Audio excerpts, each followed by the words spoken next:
Hello, welcome to my YouTube video and my channel if you're interested. I am someone who likes to draw a lot and sometimes analyze art, and for this video I will be analyzing Kan's art, one of my favorite artists at the moment, favorite digital artists. Um, I, I think a lot of people know him for the guy who paints water really nicely. I think he's more than that. I think he's the way he does compositions and everything are amazing and just lovely to look at.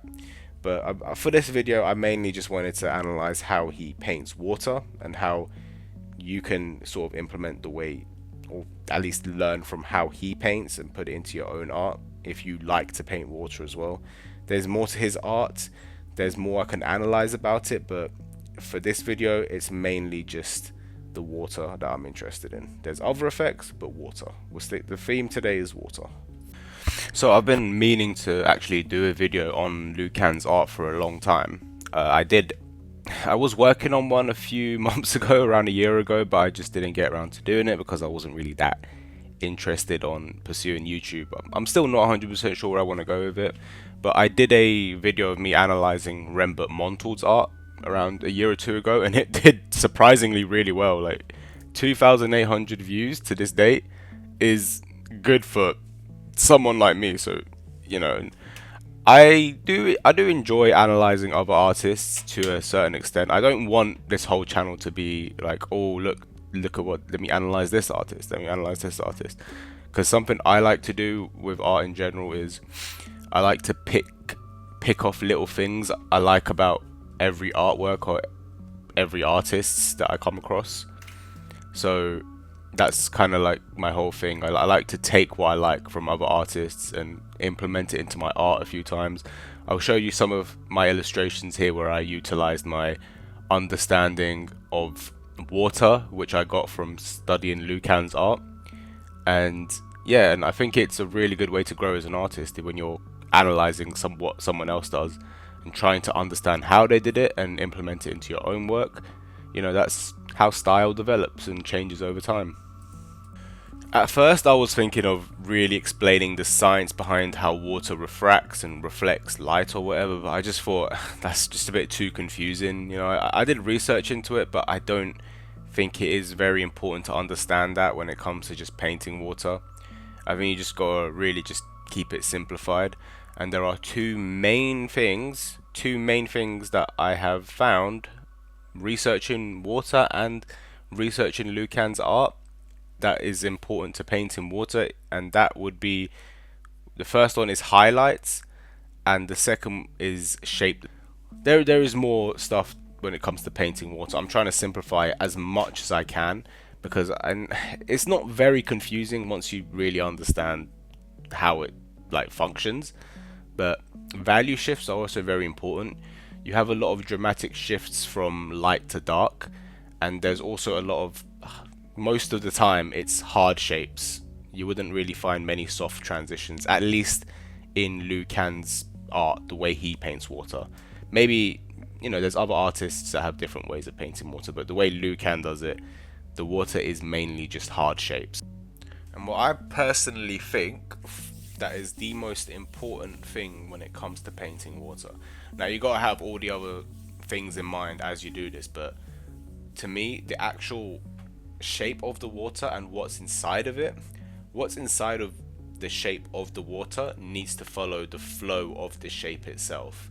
So if it's a rounded shape, the shapes within the shape of the water need to follow the roundness of it.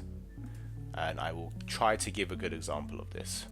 So this is a pretty decent example with what I'm talking about, and I also want to add some other things that I didn't mention before. You can kind of see with the shapes, the spirals that almost wrap around the hand, it's almost like a C shape, and you can see by looking inside of the actual shape of the water that the shapes within the water are also following the same curvature. Another thing that I wanted to mention, without getting too sciencey, is that whatever is beneath the water itself, whatever colors you see or values, they're going to be present in the water. So you need to implement the same colors just make them into some random shapes into the actual water, and that's what will ultimately sell it as water, including the highlights on the edges and the value shifts.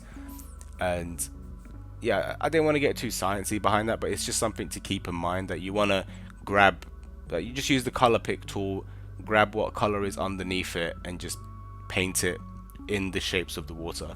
And you don't want it to, you want the shapes to be very scattered and loose. You don't want it to look exactly how it looks beneath the water, otherwise it won't sell that water effect, if that makes sense. You want it to almost, you want to distort it, distort the same colors that are beneath the water in the water shape. I hope that made sense.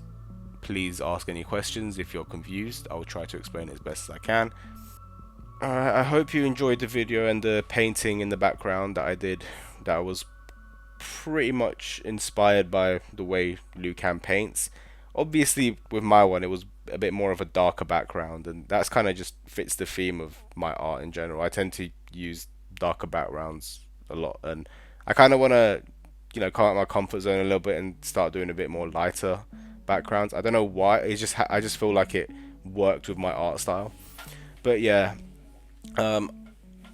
this video, it was originally supposed to be me deep diving into his actual art, not just the way he paints water, because I think for a lot of people, and including me, they were drawn to the way he paints effects, especially water. He can paint a lot of effects really well. Like, he does fire really well as well. There's some illustrations of him painting fire, so I wanted to mention that. But you know, he is still an amazing artist outside of the water. Like, I've seen plenty of his paintings where he's not painting water and it looks amazing. He, you know, he has a very good understanding of composition, values, just everything really. Structure. He's you know, I mean, he's a master. He's a professional artist. He's really good at what he does.